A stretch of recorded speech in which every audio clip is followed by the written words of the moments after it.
सपनाओं की कहानियाँ ज़िंदगी के पन्नों पर, क्योंकि मैं कहानी हूँ। हमारी डर की दूसरी कहानी है डर का वहम। डर क्या है? ये मन का वहम है या फिर सच की कोई दूसरी तस्वीर है? ये कुछ कहा नहीं जा सकता।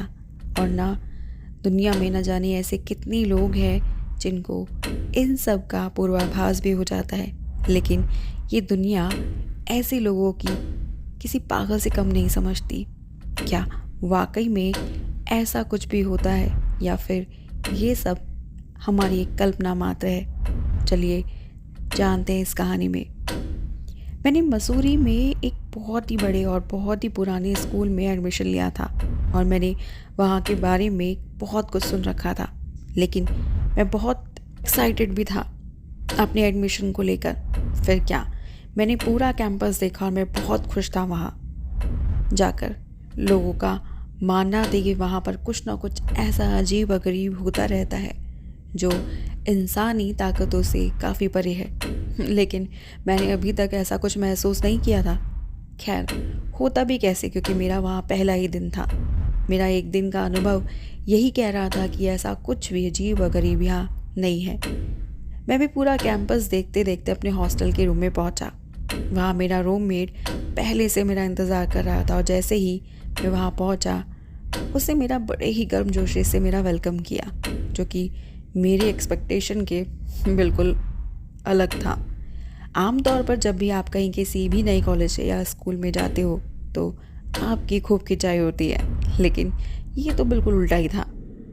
अब मैंने अंदर जाकर एक एक चीज़ को चेक किया, कहीं मेरे साथ कोई प्रैंक तो नहीं हो रहा है। लेकिन शॉकिंग, ऐसा कुछ भी नहीं था। बस क्या था, इसके बाद मैं रिलैक्स हो गया और आराम से एडजस्ट हो गया। दिन बीतते गए और एक दिन अचानक मेरी लाइब्रेरी में एक लड़के से मुलाकात हुई। उसकी मेरी ट्यूनिंग मैच कर गई और हम दोनों दोस्त हो गए और वो अपने रूम से ज़्यादा मेरे रूम में मेरे साथ टाइम बिताने लग गया। दिन यूं ही बीतते चले गए, लेकिन एक दिन अचानक मुझे लगा जैसे मेरा रूम बहुत ठंडा हो गया हो। मैंने हीटर चलाया, लेकिन कोई फ़र्क नहीं पड़ा। मैंने अपने सर्दी के कपड़े निकाले और पहन लिए।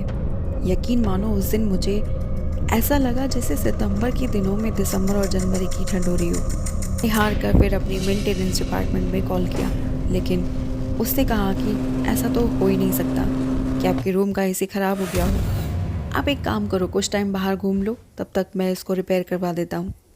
इतना सुनकर मैं अपने रूम से बाहर निकल गया और सीधे लाइब्रेरी पहुँच गया और वहाँ मेरी वही दोस्त बैठा हुआ था जो मेरा वेट कर रहा था। मैंने काफ़ी टाइम उसके साथ बातचीत की, लेकिन इस बार मुझे थोड़ा अजीब लगा कि लोग हम दोनों को ऐसे घूर घूर कर देख रहे थे, मानो जैसे मैं कोई पागल हूँ और सिर्फ अपने आप से बात कर रहा हूँ।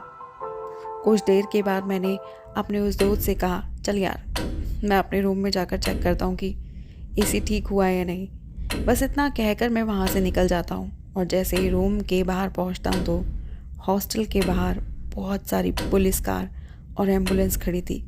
मेरे रूममेट ने मुझसे पूछा कि ये क्यों आए हैं, सब क्या हुआ है आज, क्या कुछ जानते हो? मैंने भी नाम में सर हिलाते हुए कहा कि मुझे कुछ नहीं पता। और जब मैं रूम में गया तो वहाँ टेम्परेचर नॉर्मल था, लेकिन उस रात मुझे पता चला कि मेरा वो दोस्त जिसे मैं लाइब्रेरी में मिलता था, वो उसी दिन दोपहर को उसकी मौत हो गई थी। मेरे रूममेट को जब ये बात पता चली तो उसने मुझे कहा कि तुम रूम ठंडा कब लगा था? मैंने उसको बोला कि दोपहर का समय था, लगभग 1 बजे थे, और उसके बाद मैं उसे मिला भी था लगभग 2 बजे। मेरे रूममेट ने मुझे बताया कि उसकी मौत का समय भी दोपहर के 1 बजे ही था। इसका मतलब तुम्हें उसकी मौत का पहले ही पता चल गया था। मैंने भी चौंकते हुए पूछा, पर क्या था जो मैं उसके साथ 2 बजे मिला था? मेरे रूममेट ने मेरे कंधे पर हाथ रखते हुए कहा कि वो तुझे गुड बाय कहने आया था। बस उसके बाद वो दिन है और आज का दिन मुझे कभी भी उस रूम में टेम्परेचर की कोई प्रॉब्लम नहीं हुई। आज भी वो दिन याद आते ही मेरे रोंगटे खड़े हो जाते हैं। लेकिन उस दिन के बाद मेरी लाइब्रेरी जाने की दोबारा हिम्मत नहीं हुई।